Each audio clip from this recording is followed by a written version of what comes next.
السلام علیکم ورحمۃ اللہ وبرکاتہ۔ دوستوں، کیسے ہیں آپ سب؟ امید کرتی ہوں خیریت سے ہوں گے۔ دوستوں، جیسا کہ ہم سب جانتے ہیں کہ اللہ پاک نے اس دنیا میں ہمیں بھیجا ہے اپنی عبادت کے لیے، اس کی عبادت کرنے اور ہم جنت کو حاصل کریں۔ ہم نہیں جانتے کہ ہمیں جنت ملے گی یا نہیں، لیکن ہماری زندگی کا یہی مقصد ہے کہ ہم اللہ پاک کو خوش کریں۔ لیکن اس دنیا میں بھیجے گئے کچھ لوگ ایسے تھے جنہیں اللہ پاک نے ان کی زندگی میں ہی جنت کی بشارت کر دی تھی۔ ان لوگوں کو ہم عشرہ مبشرہ کہتے ہیں۔ عشرہ مبشرہ وہ 10 صحابی ہیں جنہیں اللہ پاک نے ان کی زندگی میں ہی جنت کی بشارت کر دی تھی۔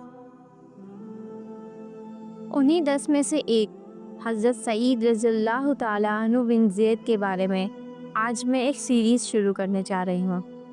دوستو، یہ سیریز کافی لمبی ہونے جا رہی ہے۔ امید کرتی ہوں کہ آپ لوگ میرے ساتھ جڑے رہیں گے۔ ہم اپنی زندگیوں میں بہت سا وقت بہت سی فالتو چیزوں کے لیے تو نکال لیتے ہیں، لیکن یہ بھی ضروری ہے کہ ہم جانیں کہ وہ صحابی جو نبی پاک صلی اللہ علیہ وسلم کے ساتھ تھے، ان کی زندگیاں کیسی تھیں، انہوں نے کیا کیا قربانیاں دی جن کی بدولت انہیں اتنی بڑی بشارت دی گئی۔ ہم اپنی زندگی کا کچھ وقت اپنے دین کے لیے نکالیں اور جانیں کہ اسلام پھیلانے کے لیے ہمارے نبی صلی اللہ علیہ وسلم نے ان کے صحابہ نے کتنی محنت کری تھی، اور ہم بھی وہ محنت کریں۔ شاید کوئی بات ایسی ہو جو ہمارے دل میں اتر جائے اور ہمیں راہ ہدایت پہ لے آئے۔ دوستو، حضرت سعید رضی اللہ تعالی عنہ بن زید، ان کے بارے میں جاننے سے پہلے میں آپ کو ان کے والد کا کچھ انٹروڈکشن دینا چاہتی ہوں۔ ان کے والد زید بن عمرو آخر کس مذہب سے تھے، ان کی زندگی کیسی گزری، اور ان کا اسلام سے تعلق تھا یا نہیں، اس کے بارے میں آپ کو کچھ تھوڑا بتانا چاہتی ہوں۔ اس کے بعد ہم حضرت سعید رضی اللہ تعالیٰ عنہ بن زید کے بارے میں ایک ڈیٹیل سیریز شروع کریں گے۔ دوستو، یہ قسط نمبر 1 ہے، تو اس میں ہم حضرت زید بن عمرو رضی اللہ تعالیٰ عنہ کے بارے میں ڈیٹیل میں جانیں گے، اور حضرت سعید رضی اللہ تعالیٰ عنہ کے بارے میں کچھ تھوڑا جانیں گے۔ تو چلے شروع کرتے ہیں اللہ کا نام لے کر، جو سب پر مہربان نہایت رحم کرنے والا ہے۔ آپ کا نام سعید بن زید، باپ کا نام زید بن عمرو، اور والدہ محترمہ کا نام فاطمہ تھا۔ حضرت سعید بن زید کا سلسلہ نسب کعب بن لوی پر حضرت حضور اکرم صلی اللہ علیہ وسلم سے، اور نفیل بن عبد الاعزیٰ پر حضرت فاروق اعظم رضی اللہ تعالی عنہ سے مل جاتا ہے۔ حضرت سعید رضی اللہ تعالی عنہ بن زید کی کفیت اب اور تھی۔ کہا جاتا ہے کہ حضور اکرم صلی اللہ علیہ وسلم بعثت سے پہلے وہ لوگ جو مکہ کی بت پرستی اور ان کے شرک سے نالاں تھے اور دین ابراہیمی کی طرف مائل تھے یا کسی اور دین کے پیروکار تھے، ان میں 6 اشخاص بڑے اہم تھے، اور ان 6 میں سے حضرت سعید رضی اللہ تعالی عنہ بن زید کے والد بھی تھے۔ ان 6 میں سے پہلے ورقہ بن نوفل تھے، جو رشتے میں حضرت خدیجہ رضی اللہ تعالی عنہ الاکبر کے چچیرے بھائی تھے، اور یہ اکثر اوقات لوگوں سے الگ رہ کر ذکر و زہد میں مصروف رہتے تھے۔ جب حضور اکرم صلی اللہ علیہ وسلم پر حضرت جبرائیل علیہ السلام اللہ کی طرف سے منصب نبوت اور درجہ رسالت لے کر آئے، اور آپ خوف الہی میں لرزا گھر تشریف لائے، تو حضرت خدیجہ رضی اللہ تعالی عنہ نے آپ کی نبوت کی گواہی دیتے ہوئے انہیں ورقہ بن نوفل کے پاس چلنے کا ارادہ ظاہر کیا۔ چنانچہ حضرت خدیجہ رضی اللہ تعالی عنہ جب حضور کو ورقہ بن نوفل کے پاس لے کر گئیں، تو ورقہ بن نوفل چونکہ پہلے یہودیوں اور نصارہ کے علماء سے معلوم کر چکے تھے کہ ایک نبی ان سرزمینوں میں مبعوث ہونے والے ہیں، تو اللہ کی طاقت اور قوت کو زمین میں پھیلائیں گے۔ ورقہ بن نوفل کے سامنے جب حضور اکرم صلی اللہ علیہ وسلم نے جبرائیل کے ساتھ اپنی گفتگو بیان کی، تو اس وقت ورقہ نہایت ضعیف اور نابینا ہو چکے تھے۔ حضور اکرم صلی اللہ علیہ وسلم کی گفتگو سن کر ایک دم چلا اٹھے، کہنے لگے، یہی ہے وہ ناموس جو حضرت موسیٰ علیہ السلام پر اترا تھا۔ اس کے بعد ورقہ بن نوفل کچھ دیر خاموش رہے، پھر حضور کو مخاطب کر کے کہنے لگے، کاش میں اس وقت تک زندہ رہتا جب آپ کی قوم آپ کو مکہ سے ہجرت کرنے پر مجبور کر دے گی، اور میں اس وقت آپ کی کچھ مدد کر سکتا، کیونکہ میں نے آپ کی ہجرت کا واقعہ یسیع نبی کے 42ویں باب میں پڑھا ہے۔ ورقہ بن نوفل کی گفتگو کے جواب میں حضور صلی اللہ علیہ وسلم نے پوچھا، اے ورقہ، آخر میری قوم مجھے کیوں نکالے گی؟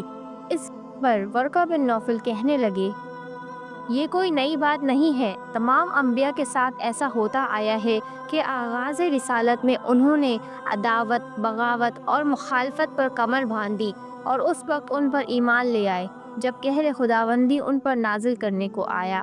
ورقہ بن نوفل اس واقعے سے چند دن بعد انتقال کر گئے۔ دوسرے شخص جو بت پرستی سے نالاں تھے عبید اللہ بن حجش تھے۔ یہ قبیلہ اسد بن خزیمہ کے ایک فرد تھے۔ عبید اللہ کی والدہ حضور صلی اللہ علیہ وسلم کی پھپھی امیہ بنت عبد المطلب تھیں۔ اسلام کے شروع دور میں یہ مرتد ہی رہے۔ ان کی شادی ابو سفیان کی بیٹی اور حضرت امیر معاویہ رضی اللہ تعالی عنہ کی بہن ام حبیبہ سے ہوئی تھی۔ اس کے بعد انہوں نے اسلام قبول کر لیا اور اپنے بھائی عبداللہ کے ساتھ حبشہ کی طرف ہجرت بھی کی، لیکن وہاں جا کر اس شخص نے عیسائیت قبول کر لی، لیکن ان کے دوسرے بھائی عبداللہ اسلام پر قائم رہے اور حبشہ سے واپس آ گئے۔ ان کی بہن زینب تھی جو امہات المومنین میں شامل تھی۔ عبید اللہ کے بھائی عبداللہ جنگ احد میں شہید ہوئے۔ تیسرے شخص جو بت پرستی سے نالاں تھے، ان کا نام عثمان بن حوریت تھا۔ یہ حضرت ختیجہ الاکبر کے عزیز و اقارب میں سے تھے۔ بت پرستی سے تنگ آ کر یہ مکہ مکرمہ کی سکونت چھوڑ کر رومنوں کے ہاں چلے گئے، وہاں نصرانی ہو گئے۔ قیصر روم نے انہیں اپنے مصاحبین میں شامل کر لیا۔ مصاحبوں میں داخل ہونے کے بعد ان کو یہ سوجی کہ اہل مکہ کو رومنوں کے بادشاہ کا باج گزار بنا کر خود وہاں کا گورنر بن جایا جائے، لیکن اہل مکہ اس کے دامن فریب میں نہ آئے۔ عثمان نے جب اس معاملے میں اپنی ناکامی دیکھی تو رومنوں کے ہاتھ سے نکل کر ہیرا میں بنو غسان کے پاس چلا گیا۔ بنو غسان کو اس نے مکہ جانے والے تاجروں کی ناکہ بندی کے لیے اکسایا۔ جب قریش کو اس بات کا پتہ چلا تو انہوں نے غسان کے سرداروں کو تحائف دیے اور تحائف دے کر اپنی طرف مائل کر لیا اور عثمان کو وہیں زہر دے کر مار دیا۔ چوتھا شخص جو بت پرستی سے نفرت کرتا تھا، اس کا نام قیس بن سعد عیادی تھا۔ تاریخ کی کتابوں میں وہ زیادہ تر قیس کے نام سے مشہور ہوا۔ مورخین لکھتے ہیں کہ اس شخص نے لگ بھگ 380 سال کی عمر پائی۔ یہ بہت بڑا خطیب، حاکم، عاقل اور دانشور تھا۔ اس کا تعلق قبیلہ عبد القیس سے تھا۔ چنانچہ حضرت عبداللہ بن عباس فرماتے ہیں کہ ایک دفعہ قبیلہ عبد القیس کا ایک وفد حضور اکرم صلی اللہ علیہ وسلم کی خدمت میں حاضر ہوا تو آپ نے ان سے پوچھا، تم میں سے کوئی قیس بن سعدہ کو جانتا ہے؟ انہوں نے عرض کی، یا رسول اللہ، ہم سب جانتے ہیں۔ حضور نے پوچھا، اس کا کیا حال ہے؟ عرض کیا، یا رسول اللہ، وہ تو انتقال کر گیا ہے۔ اس پر آپ نے وفد کے ان ارکان کو مخاطب کر کے فرمایا، میں اسے جانتا ہوں، اسے دیکھ رکھا ہے، اس لیے کہ بعث سے پہلے حضور اکرم صلی اللہ علیہ وسلم کا ایک بار عکاظ کے میلے میں گئے تھے تو آپ نے اسے دیکھا، لہٰذا اس وفد کو مخاطب کرتے ہوئے آپ نے فرمایا، میں عکاظ کے میلے میں قیس بن سعدہ کو سرخ اونٹ پر خطبہ دیتے ہوئے کبھی نہیں بھول سکتا۔ اس نے لوگوں کو اکٹھا کیا اور پھر انہیں مخاطب کر کے کہنے لگا، لوگوں سنو اور یاد رکھو اور پھر یادداشت سے فائدہ اٹھاؤ، جب بات کرو تو سچ بولو، جو زندہ ہے وہ فوت ہوگا، جو فوت ہو گیا ہے وہ اس دنیا سے چلا گیا، ہر آنے والی شے آ کر رہے گی، بارش اور نباتات زندہ اور مردہ، تاریخ ایک رات میں برج والے آسمان، چمکدار ستارے، بحر بے قرار روشنی اور تاریکی دن اور رات، نیکی اور گناہ، بے شک آسمان میں خبر اور آگاہی زمین ہے، اور گناہ بے شک آسمان میں خبر اور آگاہی ہے، زمین میں سامان عبرت ہے، اس میں دانش اور حیرت زدہ ہے، زمین ہموار ہے، آسمان بالا ہے، ستارے مخفی ہے اور سمندر ساکت ہے۔ موت قریب ہے، زمانہ قریب ہے، تیر کی دھار کی طرح اور ترازو کے تول کی طرح۔ حضور نے مزید فرمایا، پھر قیس نے کہا، میں دیکھتا ہوں لوگ دنیا سے جاتے ہیں اور پھر واپس نہیں لوٹتے، کیا وہی انہوں نے اقامت کو پسند کر لیا ہے یا دنیا کے دھندوں سے آزاد ہو گئے ہیں اور محو خواب ہو گئے؟ کیونکہ قیس بن سعدہ عالم کے علاوہ ایک اچھا اور نامور شاعر بھی تھا، لہٰذا جو لوگ اس وقت آپ کے ارد گرد بیٹھے ہوئے تھے، حضور اکرم صلی اللہ علیہ وسلم نے انہیں مخاطب کر کے کہا، ان کے اعشار کو کون سنائے گا؟ اس پر سیدنا ابو بکر رضی اللہ تعالیٰ عنہ نے کچھ اعشار حضور کو سنائے۔ پانچواں شخص جو حجاز کی سرزمینوں میں بت پرستی سے نفرت کرتا تھا وہ امیر بن ابو الس تھا۔ یہ طائف قبیلے ثقیف کا مشہور شاعر تھا۔ اس کے اعشار میں توحید الہی، حشر و نشر اور دنیا کی بے ثباتی تھی۔ وہ کہتا تھا، اے رب، تیرے ہی لیے تمام حمد و ستائش ہے اور فضیلتیں ہیں اور تیرے ہی طرف نعمتیں ہیں، نہ تو اس سے زیادہ کوئی تعریف کا مستحق ہے، نہ تیری ذات پاک سے بڑھ کر کوئی صاحب و عزت و شرف ہے۔ حافظ بن عساکر نے امام زہری سے نقل کیا کہ اس امیر بن ابی اسد نے ایک مرتبہ کہا، کیا کوئی رسول نہیں ہے جو ہمیں آگاہ کرے کہ ہماری زندگی آغاز سے ماورا تک کیا ہوگا؟ یہ امیہ بن ابی اسد طوائف کا رہنے والا تھا، یہاں سے وہ بحرین میں منتقل ہو گیا تھا۔ اسی اثنا میں حضور صلی اللہ علیہ وسلم نے اعلان نبوت فرمایا۔ وہ بحرین سے 8 سال کے قیام کے بعد طائف آیا۔ اہل طائف سے پوچھا، محمد صلی اللہ علیہ وسلم بن عبداللہ کیا کہتے ہیں؟ انہوں نے کہا کہ ان کا خیال ہے کہ وہ نبی ہیں جن کا تو منتظر تھا۔ چنانچہ اس نے حضور صلی اللہ علیہ وسلم سے ملاقات کی اور اپنی آمد کا مقصد بیان کیا۔ آپ نے فرمایا، میں اللہ کا رسول ہوں، اس کے سوا کوئی قابل ستائش، کوئی قابل پرستش نہیں۔ وہ دوسرے روز بھی اپنے ساتھیوں کے ساتھ آپ کی ملاقات کے لیے حاضر ہوا۔ کافی دیر تک گفتگو ہوتی رہی۔ دوسرے روز کی ملاقات کے بعد وہ اٹھ کر نکلا تو قریش کے سرکردہ لوگ اس کے پیچھے ہو لیے اور اسے مخاطب کر کے پوچھا، ان سے متعلق تمہارا کیا خیال ہے؟ اس پر اس نے کہا، میں شاہد ہوں کہ وہ حق پر ہے۔ اس پر قریش نے انہیں مخاطب کر کے پوچھا، کیا تم حضور صلی اللہ علیہ وسلم کی پیروی کرو گے؟ اس پر اس نے کہا، میں ذرا غور کر لوں۔ پھر وہ شام چلا گیا اور حضور صلی اللہ علیہ وسلم ہجرت فرما کر مدینے چلے گئے۔ جنگ بدر کے بعد یہی امیر ابن الس پھر شام سے میدان بدر میں آیا تو اس نے حضور سے ملاقات کا ارادہ کیا۔ اس موقع پر اس نے پوچھا، کس غرض سے آئے ہو؟ کہنے لگا، حضور سے ملاقات کا ارادہ ہے۔ اس پر اس شخص نے کہا، تمہیں معلوم ہے کہ قلب بدر یعنی بدر کے کنویں میں کون کون سے لوگ مدفن ہیں؟ اس نے جواب دیا، نہیں، میں نہیں جانتا۔ جو اس سے مخاطب ہوا تھا اس نے کہا، اس کنویں میں امیر بن اسد کے ماموزاد بھائی تھے۔ جو ہی اس نے وحشتناک خبر سنی تو فوراً اپنی سواری کی دم اور کان کاٹ ڈالے اور بدر کے کنویں پر کھڑا ہو کر ایک زوردار مریثہ کہا۔ پھر مکہ آیا اور طائف میں قیام پذیر ہوا اور بغیر اسلام لائے ہی مر گیا۔ چھٹے اور محترم شخص جوتیوں سے سخت نفرت کرتے تھے، جو دین ابراہیمی کے سخت پیروکار تھے۔ حضرت سعید رضی اللہ تعالیٰ عنہ بن زید کے والد زید بن عمرو بن نفیل تھے۔ مورخین لکھتے ہیں کہ زمانہ جاہلیت میں نخلا کے مقام پر عربوں کی دیوی عزا کے بت کے پاس ایک میلہ لگتا تھا۔ ہر سال وہاں قریش کے لوگ بہت بڑے اجتماع کی صورت میں جمع ہوتے تھے اور اپنی نظریں عذرا بت کے سامنے پیش کرتے تھے۔ کہا جاتا ہے کہ ایک سال جب میلہ لگا اور لوگوں کا اجتماع ہوا اور حجاز کی سرزمین کے بڑے بڑے شیخ اور سرکردہ لوگ اس بت کے حضور اپنی عقیدت اور نیاز بندی کے پھول نچھاور کرنے کے لیے حاضر ہوئے تو ان 6 میں سے 4 بھی حاضر ہوئے جو بت پرستی کے سخت خلاف تھے۔ ان 4 میں سے ایک حضرت سعید بن زید کے والد زید بن عمرو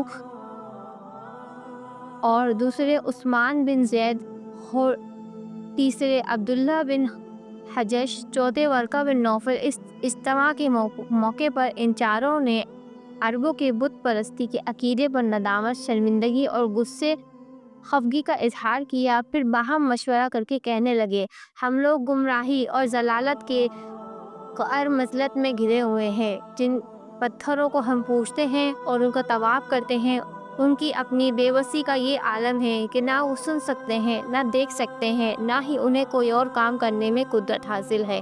ہم ان سے نفع نقصان کی لمبی لمبی امیدیں لگائے بیٹھے ہیں، حالانکہ وہ کسی قسم کے نفع نقصان کے مالک اور مختار نہیں ہے، اور ہماری ان کے ساتھ وابستگی کا یہ عالم ہے کہ وہ ہماری طرف سے قربانی کے خون میں تیرتے ہیں۔ لہٰذا آؤ سب مل کر کسی اور دین کی پناہ تلاش کریں۔ حضرت سعید رضی اللہ تعالیٰ عنہ بن زید کے والد زید بن عمرو اپنی اہلیہ اور چچا سے ناراض ہو کر گھر سے نکل کھڑے ہوئے۔ علامہ بن اسد اپنی طبقات کی تیسری جلد میں لکھتے ہیں، آپ نے ارض شام کا رخ کیا۔ اس سلسلے میں آپ یہودی و نصارہ کے علماء سے ملے، ان سے ملاقاتیں کی، اور ان سے اس صورتحال پر ایک نصرانی عالم نے حضرت سعید رضی اللہ تعالیٰ عنہ کے والد زید بن عمرو کو مخاطب کر کے کہا، تم دین ابراہیمی کی تلاش کرتے ہو؟ یہ سن کر زید رضی اللہ تعالیٰ عنہ بن عمرو نے فوراً کہا، ہاں، دین ابراہیمی ہی کی تلاش کرتا ہوں، یہ کہو کہ وہ کیا ہے؟ اس پر اس نصرانی عالم نے کہا، وہ موحد تھے، سوائے اللہ کے کسی کا کوئی شریک نہیں، جو یکتا ہے، کسی کی عبادت نہیں کرتے تھے۔ وہ اس سے عداوت کرتے تھے جو اللہ کے سوا کسی اور کی پرستش کرتا ہو۔ وہ بتوں پر جو ذبح کیا جاتا ہے اسے نہیں کھاتے تھے۔ اس نصرانی کے الفاظ سن کر زید بن عمرو نے کہا کہ یہ وہی ہے جسے میں جانتا ہوں، اور میں اسی دین پر قائم ہوں جسے لوگ اپنے ہاتھ سے بناتے ہیں۔ وہ کوئی اس کی اہمیت نہیں۔ اس طرح آپ واپس مکہ چلے آئے، لیکن آپ حقانیت اور سچے دین کی تلاش میں سرگرداں تھے۔ علامہ بن سعد مزید فرماتے ہیں کہ عامر بن ربیعہ سے مروی ہے کہ زید بن عمرو بن نفیل دین کی تلاش کرتے تھے۔ انہوں نے نصرانیت اور یہودیت اور بتوں اور پتھروں کی عبادت کو ناپسند کیا، اور اپنی قوم سے اختلاف ان کے معبودوں کا اور اس عبادت کا ترک کرنا انکار کر دیا جو ان کے باپ دادا کرتے تھے۔ وہ ان کا ذبیحہ بھی نہیں کھاتے تھے۔ عامر بن ربیعہ کہتے ہیں کہ انہوں نے مجھے ایک بار مخاطب کر کے فرمایا، اے عامر، میں نے اپنی قوم کی مخالفت کی، میں نے ملت ابراہیمی کا اور جس کی وہ عبادت کرتے ہیں ان کے بعد اسماعیل کا انتباہ کیا، اور جو کسی قبیلے کی طرف نماز پڑھتے ہیں میں اس نبی کا منتظر ہوں جو اولاد اسماعیل میں مبعوث ہوگا۔ مجھے معلوم نہیں کہ میں انہیں پاؤں گا کہ نہیں، ان تک زندہ رہا تو ایمان لاؤں گا، ان کی تصدیق کروں گا اور گواہی دوں گا کہ وہ نبی ہیں۔ اے عامر، اگر تمہاری مدت دراز ہو اور تم آنے والے اس رسول کو دیکھو تو میری جانب سے ان کو سلام کہہ دینا۔ چنانچہ جب حضور صلی اللہ علیہ وسلم مبعوث ہوئے، آپ کو نبوت عطا کی گئی، اسلام آیا، تو عامر بن ربیعہ نے آپ کو زید بن عمرو کے قول کی خبر دی اور ان کی طرف سے حضور صلی اللہ علیہ وسلم کو سلام کیا۔ حضور صلی اللہ علیہ وسلم نے ان کے سلام کا جواب دیا اور ان کی رحمت کی دعا کے ساتھ ہی فرمایا، میں جنت میں انہیں دامن کشاد دیکھتا ہوں۔ علامہ بن سعد بن حجیز بن احاب بن سے روایت کرتے ہیں، وہ کہتے ہیں کہ میں نے زید بن عمرو کو اس حالت میں دیکھا کہ وہ شام سے واپس آئے، اور جب آفتاب ڈھل گیا تو قبلہ رو ہو گئے۔ 2 سجدوں کے ساتھ انہوں نے 1 رکعت پڑھی، پھر کہنے لگے، ابراہیم اور اسماعیل کا یہی قبلہ ہے، میں پتھروں کی عبادت نہ کروں گا سوائے بیت اللہ کے، اور کسی طرف نماز نہ پڑھوں گا یہاں تک کہ مر جاؤں۔ سالم بن عبداللہ روایت کرتے ہیں کہ میں نے عبداللہ بن عمرو کو حضور اکرم صلی اللہ علیہ وسلم کی یہ حدیث بیان کرتے سنا کہ آپ زید بن عمرو بن نفیل سے بلد کے نشیبی حصے میں ایک بار ملے تھے۔ یہ واقعہ حضور صلی اللہ علیہ وسلم پر نزول وحی سے پہلے کا ہے۔ اس موقع پر حضور صلی اللہ علیہ وسلم نے ان کے پاس ایک خوان بھیجا جس میں گوشت تھا۔ انہوں نے اس کے کھانے سے انکار کیا اور کہا، میں نہیں کھاتا جو تم لوگ اپنے بتوں کو ذبح کرتے ہو، اور نہ اس میں سے کھاتا ہوں جس پر اللہ کا نام لیا نہ گیا ہو۔ اس طرح محمد بن عبداللہ بن حجش سے مروی ہے، زید بن عمرو قریش کی خدمت ان کے ذبیحہ پر کیا کرتے تھے۔ وہ کہتے تھے کہ بکری کو اللہ نے پیدا کیا ہے، اس نے آسمان سے پانی نازل کیا، اسی نے زمین سے سبزہ اگایا، پھر غیر اللہ پھر لوگ غیر اللہ کے نام پر ذبح کرتے ہیں۔ ان کا کہنا تھا کہ میں اس میں سے نہیں کھاتا جس پر اللہ بنا لیا گیا نہ ہو۔ بنت ابی بکر رضی اللہ تعالیٰ عنہ روایت کرتے ہیں کہ میں نے ایک بار زید بن عمرو بن نفیل کو اس طرح دیکھا کہ وہ کھڑے ہوئے اپنے پشت کعبے کی سے لگائے کہہ رہے تھے، اے گروہ قریش، سوائے میرے آج تم میں سے کوئی دین ابراہیمی پر نہیں ہے۔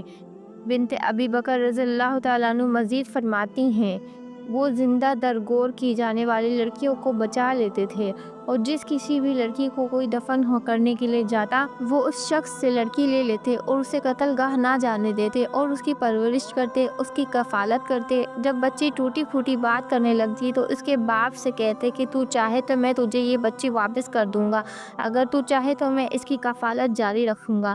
عامر سے مروی ہے کہ حضرت سعید رضی اللہ تعالیٰ عنہ کے والد زید بن عمرو سے متعلق حضور صلی اللہ علیہ وسلم سے دریافت کیا گیا تو آپ نے فرمایا، وہ قیامت میں تنہا ایک امت بن کر اٹھیں گے۔ سعید بن المسیب روایت کرتے ہیں کہ زید بن عمرو بن نفیل کی وفات اس وقت ہوئی جب قریش حضور صلی اللہ علیہ وسلم پر وحی نازل ہونے سے 5 سال قبل کعبے کی تعمیر کر رہے تھے۔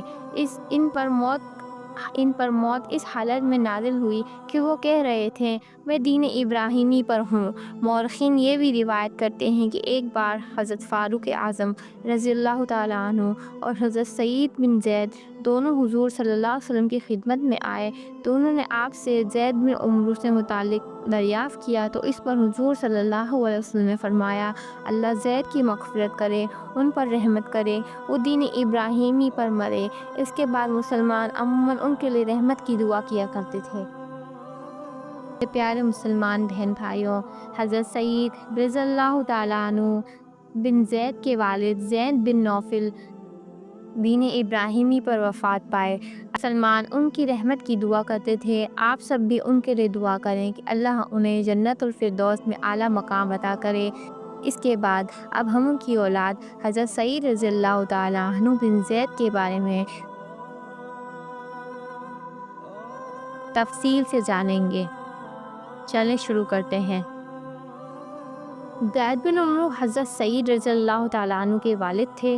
وہ فاروق اعظم رضی اللہ تعالیٰ عنہ کے چچا بھی تھے، جبکہ حضرت سعید رضی اللہ تعالیٰ عنہ بن زید فاروق اعظم رضی اللہ تعالیٰ عنہ کے بہنوئی اور ان کی بہن فاطمہ کے شوہر تھے۔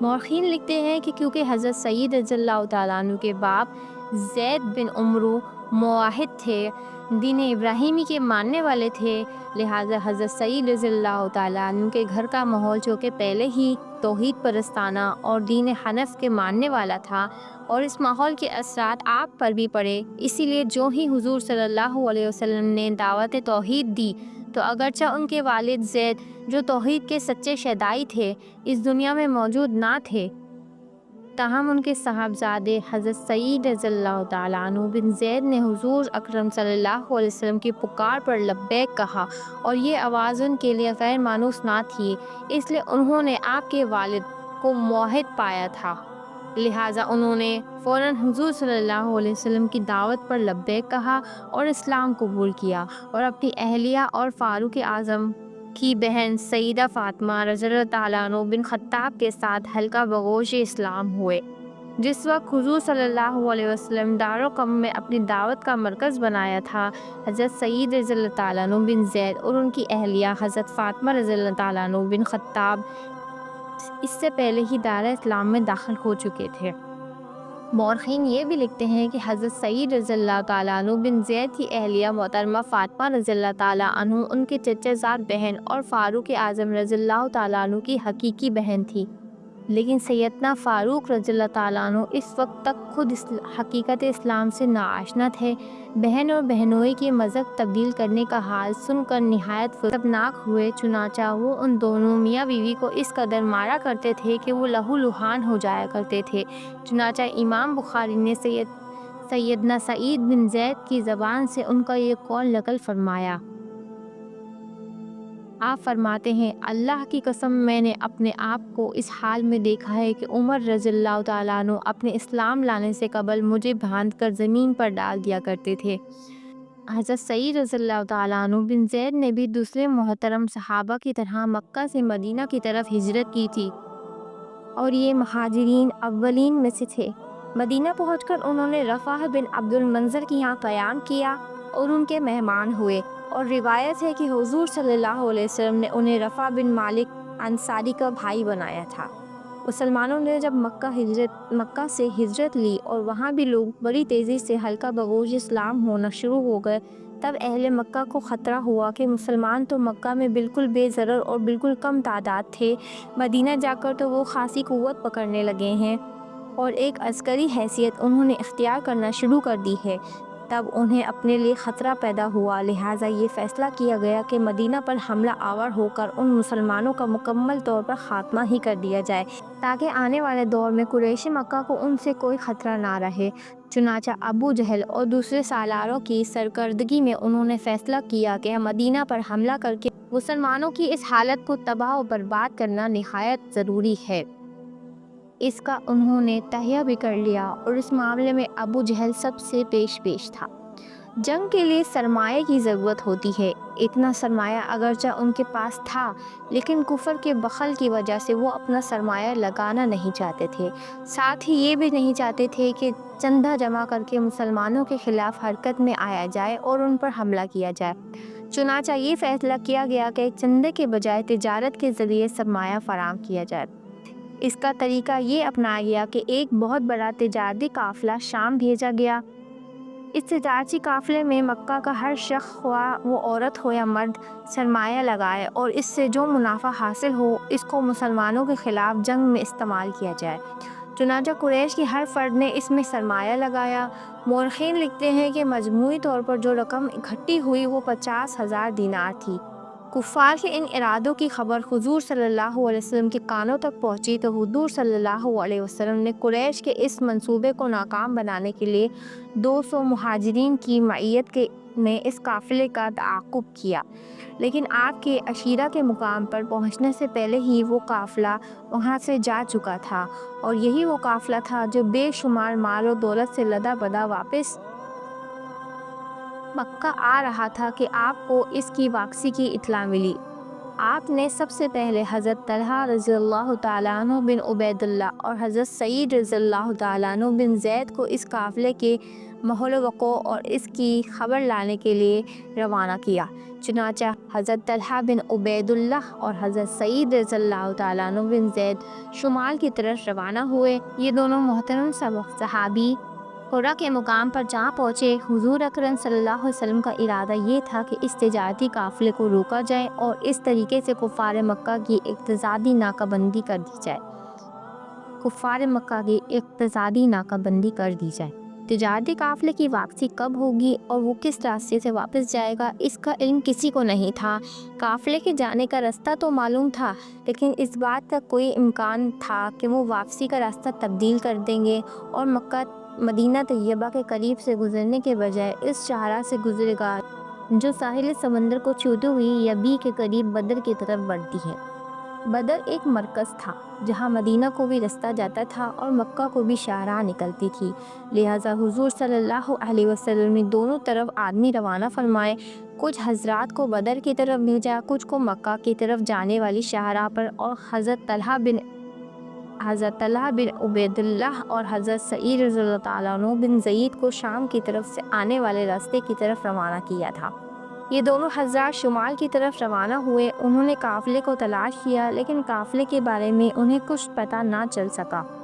اس کے بعد وہ راستے کی طرف مڑ گئے جو ساحل سمندر کے ساتھ ساتھ آگے بڑھتا تھا۔ جب یہ حرا کے مقام پر پہنچے تو وہاں قافلے کی آمد کی خبریں تھیں۔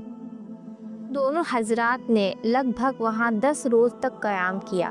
10 روز گزر گئے لیکن یہ حضرات مدینہ واپس نہ آئے۔ دوسری طرف وہ حضرات جنہیں حضور صلی اللہ علیہ وسلم نے مکہ کے جانے والی شاہراہ پر روانہ کیا تھا، وہ واپس تشریف لے آئے۔ اس قافلے کے نگران ابو سفیان تھے۔ انہیں پتہ چل گیا تھا کہ حضور نے حضرت طلحہ رضی اللہ تعالیٰ عنہ بن عبید اللہ اور حضرت سعید رضی اللہ تعالیٰ عنہ بن زید کو ان کا پتہ لگانے کے لیے بھیجا ہے، لہٰذا انہوں نے ساحلی راستہ اختیار کر لیا۔ دوسری طرف مکہ سے اس قافلے کی مدد کے لیے ایک بہت بڑی جمعیت آئی۔ مسلمانوں اور مشرکین قریش کے درمیان بدر کے میدان میں اسی وجہ سے وہ مشہور معرکہ پیش آیا جس نے اسلام کو ہمیشہ کے لیے سربلند کر کے رکھ دیا۔ قرآن مقدس نے اس واقعے کو یوم فرقان کے الفاظ سے تعبیر کیا۔ طلحہ رضی اللہ تعالیٰ عنہ واپس مدینہ پہنچے۔ اس وقت حضور کفار کا مقابلہ کرنے کے لیے بدر کی طرف روانہ ہو چکے تھے۔ چنانچہ حضرت طلحہ رضی اللہ تعالیٰ عنہ بن عبید اللہ اور حضرت سعید رضی اللہ تعالیٰ عنہ بن زید کو حضور نے ایک خدمت پر مامور کیا، جس کی بنا پر یہ دونوں حضرت اعلیٰ طور پر بدر کے معرکہ میں شریک نہ ہو سکے، لیکن حضور صلی اللہ علیہ وسلم نے ان دونوں کو نہ صرف بدری صحابہ میں شامل کیا بلکہ بدر کے مقام سے جو مال غنیمت ملا اس میں بھی انہیں حصے دار ٹھہرایا گیا۔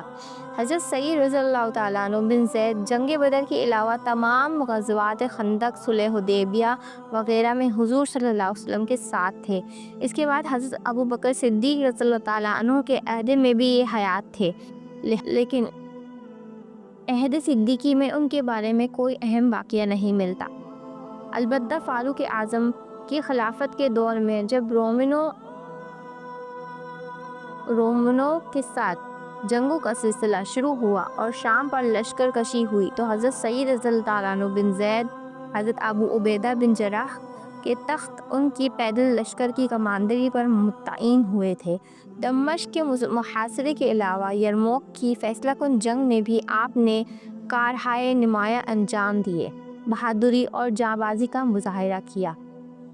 جب مسلمانوں نے دمشق فتح کر لیا تو دمشق کا حاکم بنانے کے لیے سیدنا ابو عبیدہ رضی اللہ تعالیٰ عنہ بن جراح کے نظر انتخاب سیدنا حضرت سعید رضی اللہ تعالیٰ عنہ بن زید پر پڑی۔ چنانچہ انہوں نے آپ کو دمشق کا حامل حاکم مقرر کیا، لیکن حضرت سعید رضی اللہ تعالیٰ عنہ بن زید کو کفار کے خلاف جنگ کرنے اور جہاد کا کچھ ایسا شوق تھا کہ صرف چند روز تک ہی دمشق کے حاکم رہے، یہاں تک کہ آپ نے حضرت ابو عبیدہ رضی اللہ تعالیٰ عنہ بن جراح کو خط لکھا۔ اس کا خط کا مضمون کچھ اس طرح تھا: میں ایسا ایثار ہرگز نہیں کر سکتا کہ آپ لوگ جہاد کریں اور اس کی برکات سے ثواب حاصل کریں اور میں اس کے اجر و ثواب سے محروم رہوں، اس لیے یہ میرا خط پہنچنے کے ساتھ ہی کسی اور کو میری جگہ دمشق کا حاکم بنا دیجیے۔ میں لشکر میں شامل ہو کر آپ کے ساتھ کفار کے خلاف جہاد کرنا چاہتا ہوں۔ چنانچہ حضرت ابو عبیدہ رضی اللہ تعالیٰ عنہ بن جراح نے جب یہ خط پڑھا تو مجبور ہو کر انہوں نے حضرت زید بن ابو سفیان کو دمشق کا حاکم بنا بھیجا اور حضرت سعید رضی اللہ تعالیٰ عنہ بن زید کو واپس لشکر میں بلا لیا۔ ناظرین، انشاءاللہ العزیز ہم اگلی قسط میں حضرت سعید رضی اللہ تعالیٰ عنہ بن زید کے بارے میں اور بھی بہت سی باتیں جانیں گے، تو میرے ساتھ جڑے رہیے گا۔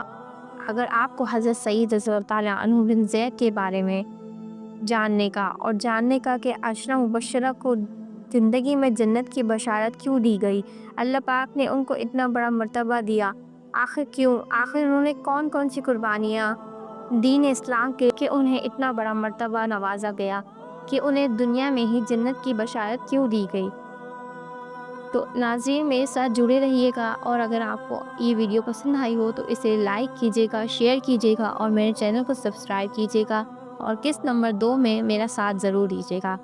اللہ حافظ۔